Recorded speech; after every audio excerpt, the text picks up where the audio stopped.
Tu as envie de poser un parquet chez toi? Alors assieds-toi, je t'explique.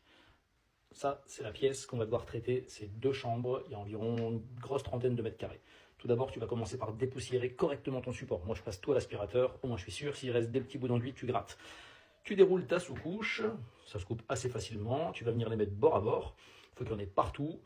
Et moi, je viens scotcher entre les bandes, comme ça au moins ça tient correctement et c'est plus facile pour travailler. Les outils, il va te falloir ça. C'est une cale qui va venir frapper le parquet. En fait, c'est une cale avec différentes épaisseurs derrière en fonction du parquet que tu auras.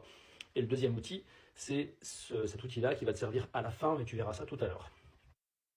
Moi, ce que je fais, pour ne pas me servir de cette cale, je prends une chute de parquet, je la coupe en deux, et l'avantage, c'est que j'ai l'emboîtement parfait du parquet.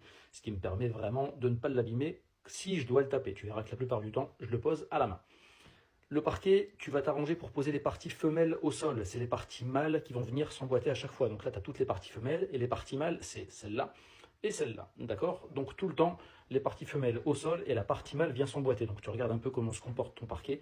Et pour l'emboîter, rien de plus simple. Tu viens te mettre juste au bord dans l'angle, tu le mets légèrement en biais, tu l'appuies un petit peu, tu vérifies que ton joint est beau, et tu le tapes un petit peu pour la jonction la plus petite. Petite astuce, quand tu dois couper les bords au niveau de tes murs, pas la peine de prendre ton mètre à chaque fois. Tu prends ta lame, tu la mets dans le bon sens, tu la retournes, et là tu viens tracer. Je retire 5 mm à mon tracé parce qu'il te faut un joint de dilatation à la périphérie de la pièce. Tu coupes ça, et là tu vois, tu mets ça en place, toujours pareil, et tu as ton jour qui est sur le côté. Deuxième astuce, c'est que quand tu arrives en bout de mur, pour déligner la dernière petite ligne là qui est jamais sympa, tu te prends une lame pleine, tu la mets bien au-dessus de la lame qui est en dessous, tu vas te prendre une cale qui fait la largeur exacte, et après, tu n'as plus qu'à tracer et à la découper. Tu peux le faire avec ça ou avec une scie sauteuse, ça marche très bien aussi. Et après, tu n'as plus qu'à l'emboîter avec le fameux outil. Tu le places contre le mur, ça vient embuter, et tu vas le taper avec ton marteau. Voilà le résultat. Dis-moi ce que tu en penses. À toi de jouer. Ciao!